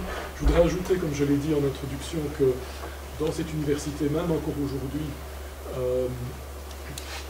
les titulaires des cours de mécanique quantique ne rendent pas justice à David Bohm et à Léon Pilote. Donc en fait, il y a encore des traces de toute cette histoire encore aujourd'hui qui sont présentes. Et je voudrais en profiter pour signaler que il y a quand même des choses nouvelles et fort intéressantes qui voient le jour. Et en particulier, je pense aux expériences de Yves Couder à Paris, qui est, je pense, quelqu'un qui fait de la physique des fluides, qui a par hasard trouvé une analogie purement mécanique et macroscopique et non quantique de l'onde pilote. Donc ce sont ces gouttes rebondissantes dans des systèmes de fluides dans un récipient oscillant, bon, en relation avec la stabilité de Faraday, etc. Et il a pu reproduire la plupart des choses bizarres, enfin qu'on dit bizarres attribuées à la mécanique quantique, l'effet tunnel, la quantification, l'expérience de Young, tout ça, il arrive à le reproduire avec son système de fluide en oscillation et des gouttes qui marchent en fait sur le fluide, il appelle ça les marcheuses. Et moi, ça a été une révélation, parce que la dualité onde-corpuscule, jamais pu concevoir ça. Et ici, disons, ces expériences proposent une vision macroscopique. Et je voudrais signaler aux auditeurs ici dans la salle que l'année prochaine, on a reçu une réponse positive à notre invitation dans le cadre d'Altaïr d'inviter un des disciples de Yves Couder, Emmanuel Faure, qui serait prêt à venir nous faire une conférence sur les marcheuses l'an prochain dans le cycle Altaïr, et je pense qu'il va illustrer la relation qui existe entre ce système et la mécanique quantique. Et donc, personnellement, j'ai trouvé ça rafraîchissant, parce que moi, je trouve que ça donne du crédit, quoique fort indirect, à la théorie de l'onde pilote. Oui, merci pour cette remarque. Moi, je ne la connais pas très bien, ces expériences, donc, mais j'en ai entendu. Enfin, oui, si je les connais qualitativement, on va dire, je serais sûrement intéressé à venir à cette conférence. Mais tu vois, sur l'enseignement, moi, j'aurais tendance à... Dans le bouquin, j'ai fait 3 suggestions, ils ne seront pas suivies, peu importe. Mais, comment dirais-je, la première, c'est de reconnaître qu'il y a quelque chose de pourri dans le royaume de Copenhague. C'est-à-dire de cesser de faire comme s'il n'y avait pas de problème, etc., etc. On peut dire ça marche, on ne comprend pas pourquoi ça marche, il y a un problème avec cette centralité de l'observateur, etc. Deuxièmement, si on a le temps, moi j'expliquerai ce que Bell a vraiment dit. C'est pas compliqué du tout, ça c'est très simple. Dans mon livre donne une explication, une présentation qui n'est pas due à moi, mais qui est très très simple. Et ça on peut le faire en 1 heure de cours. Expliquer le problème. Et troisièmement, donc je ne le mets pas en premier, mentionner l'alternative de Broglie-Bohm, par exemple avec les transparentes que j'ai montrées sur l'onde pilote. Mais la théorie de Broglie-Bohm va beaucoup plus loin, parce que un truc qui est vraiment, qui pour moi est le truc le plus convaincant dans la théorie de Broglie-Bohm, c'est que on a tout ce discours comme quoi, comme j'ai dit, les mesures, c'est pas des mesures, c'est pas des trucs où vous mesurez la longueur de la table, etc. Ça interagit. Il y a une espèce, on a ce sentiment, et c'est répété ad nauseam par les Copenhaguiens, qu'une mesure est une interaction avec la particule. Mais la beauté de la théorie de Broglie-Bohm, c'est que l'interaction est dans les équations. C'est plus du blabla, c'est plus du truc plus ou moins idéaliste, etc. Non. Quand vous analysez ce qu'on appelle une mesure en mécanique quantique, vous voyez exactement le rôle actif de l'appareil de mesure dans les soi-disant mesures, et pourquoi les mesures ne mesurent rien, elles ne sont pas des mesures de trucs préexistants, pour toutes les propriétés autres que les positions. Le spin, l'énergie, le moment, etc. Le moment angulaire. Toutes ces mesures ne sont pas des vraies mesures. Mais il y a néanmoins un réel qui est les positions et les trajectoires. Mais évidemment, si vous réfléchissez en physique classique, vous n'avez que des trajectoires. Si vous prenez la mécanique classique, vous avez des trajectoires. C'est quoi les vitesses? C'est la dérivée des trajectoires. C'est quoi l'énergie? C'est une fonction des positions et des vitesses. C'est quoi le moment angulaire? C'est une fonction des positions et des vitesses. Et les vitesses, c'est une fonction des trajectoires. Donc les trajectoires, c'est tout. Et en électromagnétisme, c'est pareil. Vous avez les trajectoires, les particules chargées produisent des champs affectent les trajectoires. Vous avez, dans un sens, si vous donnez les trajectoires, vous donnez tout. Et d'une certaine façon, la théorie de Broglie-Bohm, c'est pareil, il n'y a pas autre chose qu'il faut rajouter à cela. Alors il faut expliquer ce qui se passe dans les mesures. Et ça, elle le fait, je ne peux pas l'expliquer ici. Mais ça, c'est la vraie beauté de la théorie. Et ça prend plus de temps que les 2 points précédents. Je pense que le point le plus crucial pour moi, c'est au moins d'admettre l'ignorance, c'est-à-dire d'admettre que la théorie ordinaire ne se pose pas certaines questions qui méritent d'être posées. Ça, c'est le minimum. Après, on peut mentionner au moins en passant qu'il existe une alternative, et je trouve que culturellement, c'est très intéressant d'expliquer ce que Bell représentait, mais ça, évidemment, il n'y a pas consensus sur cette question. Bon, mais qu'apporte dans le débat l'expérience de plus en plus fine, récente, sur les inégalités de Bell, sur Alain Aspect, tout ce qui a suivi, il y en a des beaucoup plus précises, maintenant il traite rien. Enfin, rien dans le sens que si on est convaincu, comme je le suis, de la non-localité, ben, c'est comme, je ne sais pas, qu'apporte dans le débat la énième expérience qui confirme la relativité générale avec plusieurs chiffres après la virgule.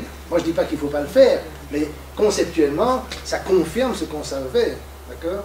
Mais évidemment, c'est très valable de le faire, mais ça n'apporte rien, ça ne fait pas de révolution conceptuelle, vous voyez? Ce serait une révolution conceptuelle si on voyait un désaccord avec les prédictions quantiques. Parce qu'il me semblait que le rôle de l'observateur a tendance à diminuer, sans devenir nul.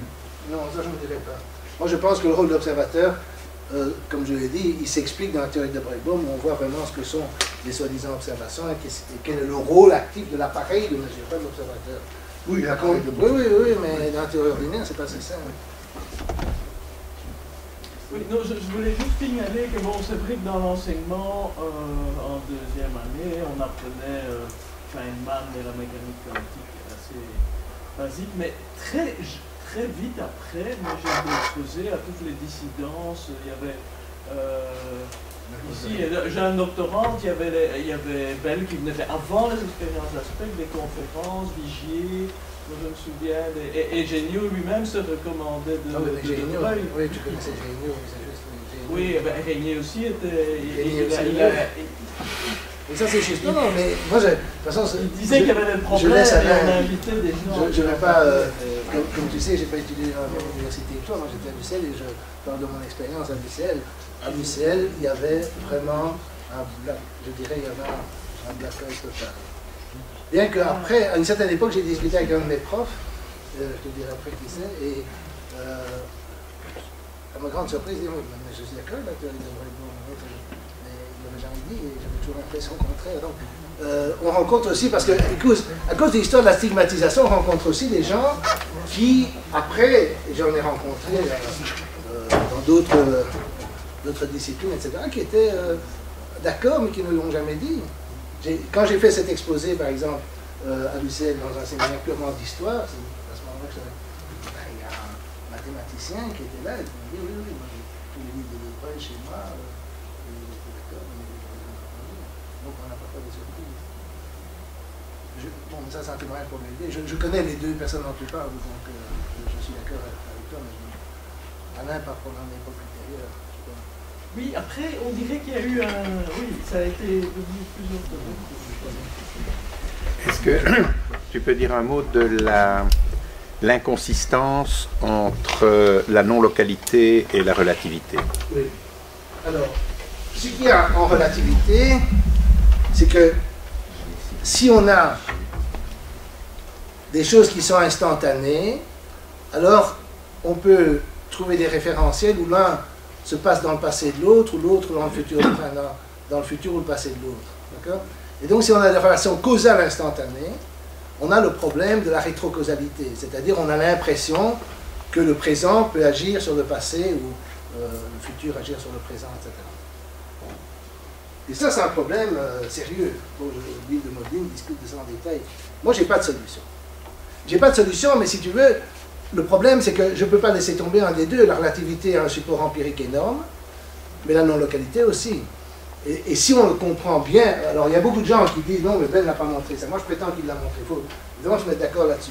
Si on est d'accord là-dessus, alors il faut choisir son poison. C'est-à-dire, il faut voir ce qu'on peut faire pour... par exemple, on pourrait réintroduire une forme d'éther. On pourrait associer à la fonction d'onde de l'univers un repère privilégié dans lequel la causalité a réellement lieu, etc. Avaler la rétrocausalité, ça c'est quelque chose que moi je trouve incompréhensible. Mais il y a aussi la vue de ce qu'on appelle le block universe en relativité, c'est-à-dire l'espace-temps est donné, et alors il n'y a plus de véritable relation causale, il y a simplement des événements, si tu veux, et des lois qui relient les événements, mais tu ne penses plus en termes de cause et d'effet. Donc il y a bien un problème. Ah oui, mais ça c'est encore un autre truc où je ne suis pas d'accord avec mes collègues physiciens, c'est qu'ils te disent tous, il y a un problème de réconcilier la mécanique quantique et la relativité générale, d'où toutes les théories sur les strings, etc. Mais je leur dis, mais vous êtes quelqu'un qui se préoccupe d'un pneu crevé quand vous avez votre maison qui brûle. Parce que le problème, c'est la relativité restreinte, vous n'avez toujours pas résolu ça. Parce que, je vais être un peu technique, mais si tu prends les livres de la théorie des champs, etc., tu ne trouveras jamais, même dans l'index, des mots comme réduction du paquet d'ondes, collapse, etc. Quand tu prends tous les livres de mécanique quantique, c'est un axiome de la mécanique quantique. Donc on te dit qu'on a généralisé la mécanique quantique à des théories relativistes, en théorie des champs, etc. Mais un des axiomes qui sont dans tous les livres, tu ne les vois pas dans ces livres qui sont soi-disant en généralisation. Et pourquoi? Mais parce que ce collapse est non local. Et donc, dans la mécanique quantique usuelle, je suis un peu technique, je vais juste te répondre. Dans la mécanique quantique usuelle, ce qui se passe, c'est que quand tu fais une mesure ici, tu peux collapser, tu peux réduire la fonction d'onde de façon non locale. Alors après, il y a toutes sortes de discussions sur ce que ça veut dire et que ce n'est pas un véritable effet, etc., etc. Mais Bell montre, à mon avis, que c'est un véritable effet. Et donc, ce problème est passé mis sous le tapis quand on parle de théorie relativiste, parce qu'on ne traite jamais ça de façon relativiste. On ne peut pas parce que c'est non local. Et donc, il n'y a pas, si tu veux, il n'y a pas une orthodoxie qui répond aux questions que je pose. Ils n'en parlent pas. Ce qu'ils font en théorie des champs, et ce qui est absolument extraordinaire, et qui avait eu des prix Nobel dans cette université, etc., c'est de faire des calculs de section efficace, de diffusion dans certaines expériences. Ce sont des calculs tout à fait spectaculaires, on ne les critique pas. Mais la question de dire, est-ce qu'on a vraiment une théorie relativiste, quantique relativiste, au sens de la relativité restreinte, pas générale, mais restreinte, à mon avis, la réponse est non. Mais justement, la théorie quantique des champs ne parle jamais de ça. C'est-à-dire qu'elle est formulée dans certaines images, spécialement Schrödinger, on utilise la mécanique relative. Non, mais je dis, où est-ce que vous allez trouver dans un livre de théorie quantique des champs une discussion de la réduction du paquet d'ondes, ou appelez ça comme vous voulez, ou la réduction de la fonction d'onde, du collapse? On ne la trouve pas. Mais moi, le formalisme est cohérent. Ah oui, il est formulé. Cohérent, c'est beaucoup dire, parce qu'il n'est pas très bien formulé mathématiquement. Quoi? Ah oui, les prédictions sont spectaculaires. C'est ça oui, bien sûr. Mais c'est ça le mystère, c'est que justement, plus les prédictions sont spectaculaires, plus vous avez envie de comprendre ce qu'il y a derrière. Si ça marchait une fois sur deux, on dirait voilà, ça marche une fois sur deux. Mais si ça marche très très bien, on se demande qu'est-ce que ça veut dire, qu'est-ce qu'il y a derrière. Or là, je prétends que dans la théorie quantique des champs, on a encore moins une image de ce qui se passe en dehors des laboratoires que dans la théorie quantique ordinaire, et on n'a de toute façon pas de réconciliation avec la mécanique quantique, parce qu'on va mesurer des sections efficaces de diffusion, on va prédire des sections efficaces de diffusion, on va les mesurer, les accords sont spectaculaires, on est d'accord avec ça. Mais, ça ce sont des expériences faites en laboratoire, enfin pour moi en tout cas, la première chose à faire c'est de clarifier la mécanique quantique ordinaire, qui déjà n'est pas, dans l'interprétation de Copenhague n'est pas claire. Une fois qu'on a fait cela, alors on a le problème de la non-localité, et comme je dis, on n'a pas résolu le problème de réconcilier la relativité et la non-localité. Dans la théorie quantique des champs visuels, on passe le problème sous silence. Et il faudrait qu'on discute alors des expériences EPR, et que vous me disiez, par exemple, parce qu'après tout, la théorie quantique des champs est supposée aller au-delà de la mécanique quantique ordinaire. La mécanique quantique ordinaire est supposée être un cas particulier ou une limite de la théorie des champs. Alors si on prend la théorie des champs, prenons ça comme ça, ou la théorie quantique relativiste, peu importe, expliquez-moi comment se décrit l'expérience Einstein-Podolsky-Rosen là-dedans. Moi ça devient un peu technique, mais... Mais est-ce que, juste peut-être pour quelque chose, est-ce qu'il existe une équivalence de la longue de ça c'est une question qu'on peut se poser. Bohm a présenté une théorie bohmienne, si vous voulez, des champs en 1952, déjà dans les articles de 52. Et puis il a développé ça. Mais évidemment, le problème de Bohm, c'est que lui, il ne voulait pas juste donner un sens à la mécanique quantique ordinaire. Il était plus ambitieux que ça. Il voulait une théorie sous-quantique, comme il appelle ça, qui, d'une certaine façon, ferait des prédictions différentes. Moi, j'ai un article qui s'appelle la théorie de Broglie comme complétion rationnelle de la mécanique quantique. C'est rien d'autre que la mécanique quantique usuelle complétée, mais complétée de façon à ce qu'elle ait un sens physique, etc. Mais lui était beaucoup plus ambitieux que ça. Il voulait vraiment une autre théorie. Il voulait une théorie des particules élémentaires ou de l'espace-temps, etc. Et donc, évidemment, les deux sont un peu mélangés, mais si on veut une théorie bohmienne où les champs ont une réalité, ou bien où les fermions ont une réalité, ça c'est défini par exemple dans le livre de Bell, c'est discuté dans le livre de Bell, c'est discuté dans l'article de 52 de Bohm et après, et on a une parfaite équivalence avec les prédictions ordinaires, et on a l'invariance relativiste, mais seulement c'est de nouveau subtil. On a l'invariance relativiste au niveau des prédictions. On n'a pas nécessairement une image qui est Lorentz invariante au niveau fondamental, au niveau des trucs. Mais les prédictions sont les mêmes, et donc elles sont, si vous voulez qu'elles sont Lorentz invariantes, elles sont Lorentz invariantes. Il n'y a pas de problème de ce point de vue-là. Mais le problème, c'est de nouveau, est-ce qu'on veut une vision du monde avec un monde qui est entre guillemets relativiste, c'est-à-dire au sens où il n'y a aucun repère privilégié, et alors là, on a le problème de comment comprendre la causalité, ou bien est-ce qu'on veut simplement reproduire les prédictions qui sont faites en laboratoire, et si on accepte, moi j'accepte pas facilement, mais si on accepte de raisonner de façon totalement formelle au point de vue mathématique, c'est-à-dire pas se préoccuper du tout de rigueur mathématique, alors on peut le faire exactement dans la théorie de Broglie comme dans la théorie des champs ordinaires. Mais la théorie des champs ordinaires, ça c'est bien connu, elle n'est pas formulée rigoureusement mathématiquement en général. Et la théorie de Broglie est encore plus, la théorie des champs de Broglie, disons, est encore plus formelle que la théorie usuelle, mais si on est prêt à prendre des dérivés de trucs qui ne sont pas dérivables et tout ça, alors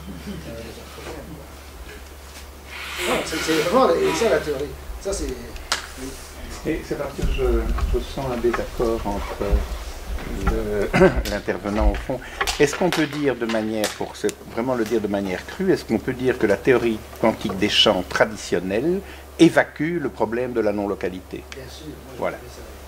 Je dirais ça, et je dirais que dans la théorie de Broglie, si on s'intéresse à avoir des champs, et qu'on dit voilà, il y a des champs, comme il y a des particules, il y a aussi des champs, ben, vous pouvez introduire des champs, vous pouvez faire vous avez une équation pilote pour les champs, okay, vous pouvez le faire, mais c'est très formel. Formel, par là, je veux dire le contraire de ce que les mathématiciens appellent formel. Formel au sens des physiciens, c'est-à-dire on écrit des dérivés qui n'ont pas de sens, et des choses comme ça, on écrit des équations qui ne sont pas bien définies mathématiquement. Vas-y. Je voulais avoir votre avis justement sur, donc d'un point de vue pour savoir, pourquoi Aspect n'a pas eu le prix Nobel? Pourtant il a fait des expériences. Est-ce que c'est politique? Est-ce que c'est relié au fait que la théorie de Broglie est peu considérée? Non, personne n'a jamais défendu la théorie de Broglie. Écoute, ça c'est vraiment une question délicate. Parce que je ne suis pas dans le comité Nobel, comme tu peux imaginer. Et je peux raconter une anecdote. Quand j'étais étudiant, j'écoutais des bruits dans les couloirs, comme tous les étudiants, et il y avait des profs qui avaient été consultés, parce qu'avant on consulte les gens de différents pays pour le prix Nobel, on les avait consultés, et certains proposaient de donner à Bell pour avoir réfuté les théorèmes de variables cachées, donc en particulier la théorie de Broglie, qui défend dans tout son livre. Donc ça aurait été très comique s'il avait le prix Nobel pour faire le contraire. Mais il aurait vraiment accepté le prix Nobel, mais ça aurait été un peu comique. Pour Aspect, je ne peux pas le savoir. Moi, ça c'est des questions politiques, et je crois que c'est aussi lié, bon, là je m'avance un peu, mais en France, les 3 prix Nobel qu'il y a eu pour des expérimentateurs en physique viennent du laboratoire Kastler. Donc il y avait Kastler, Cohen-Tannoudji et Laroche. D'accord. Aspect était dans le laboratoire d'Roussel, il était dans un autre laboratoire. Est-ce qu'il y a des rivalités entre ces laboratoires? Ça, j'en sais rien, c'est pas un truc qui m'intéresse particulièrement. Aspect, c'est un peu bizarre. Je l'ai rencontré, j'ai fait des exposés à Paris où il était là, et alors il a 2 fois, il a dit, je suis d'accord à 90% avec ce Bricmont, etc., mais je ne sais pas très bien quels sont les 10% restants. Et Et dans des déclarations publiques, il a eu un peu tendance à dire qu'il avait montré que la réalité n'existait pas, des trucs comme ça. C'est un peu ambigu ce qu'il a tiré lui-même comme conséquence de l'expérience. Et je pense qu'il n'a pas assez insisté sur le fait d'avoir montré la non-localité. Ça, c'est mon impression. Mais bon, je ne connais pas assez pour... Et je ne connais sûrement pas les mécanismes du prix Nobel pour répondre. Mais effectivement, si on me demande comme ça, oui, j'aurais tendance à dire que Bell et Aspect auraient dû avoir. Non, Bell, c'est plus bien. Ça, c'est juste le fait qu'il est russe. D'autres questions? Encore? Vas-y, vas-y. Continue. Ah non, Aspect, non. C'est Bell.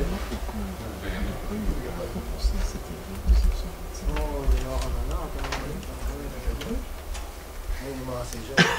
Les deux, Bell et Bohm, sont morts assez jeunes. Bell est mort.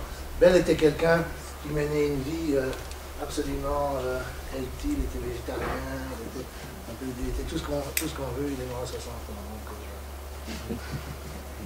À propos de Bell, je ne sais pas si l'anecdote est correcte, mais si je me rappelle bien, son papier original a été soumis à Physics Letters, c'était refusé. De Bell? De Bell. Et puis est paru dans un journal secondaire. Non. Il y a deux. Non, ça c'est pas juste. Il a eu deux articles. Il y a deux articles. Il y en a un dans Reviews of Modern. Il y a eu un paradoxe qui fait que. Non, il y avait une revue qui voulait ne publier que des résultats spectaculaires. Qui s'appelait Physics, je crois. Et qui a fait 3 numéros. Quelque chose comme ça. Enfin, je ne sais plus combien, mais pas beaucoup, quoi.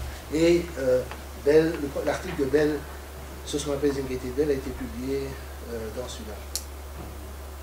Mais avant cela, il avait écrit, ce qui est paradoxal, c'est qu'avant cela, c'est ça ce qui est induit en confusion, il a écrit 2 articles fondamentaux, l'un qui s'appelle Sur le paradoxe d'Einstein, Podolsky, Rosen, publié dans cette revue Physics, qui est les Zingated Bell. Mais alors, il y avait un article de revue sur la situation des variables cachées en mécanique quantique, qui a été publié dans une revue aussi tout à fait respectable qui s'appelle Reviews of Modern Physics, c'est un article de revue où on lui avait demandé, je sais plus, il avait proposé cette revue, mais pour une erreur éditoriale, le truc est resté dans un tiroir pendant un certain temps et ça a été publié après l'article de 64 dans Physics. Le Physics c'était une revue, à ma connaissance, qui se voulait justement de très haut niveau. Bell après quand on regarde après, c'est beaucoup de trucs, effectivement, quand je regarde les publications ici, c'est soit dans des conférences ou dans un truc qui s'appelait Epistemological Letters. Non, il n'y a pas eu énormément de Foundation of Physics. Les autres publications ne sont pas dans des revues, dans des revues particulièrement cotées, mais le premier, je pense que oui. Bon, on va remercier encore une fois Jean Dupont pour son bel exposé. Et on vous donne rendez-vous dans 15 jours.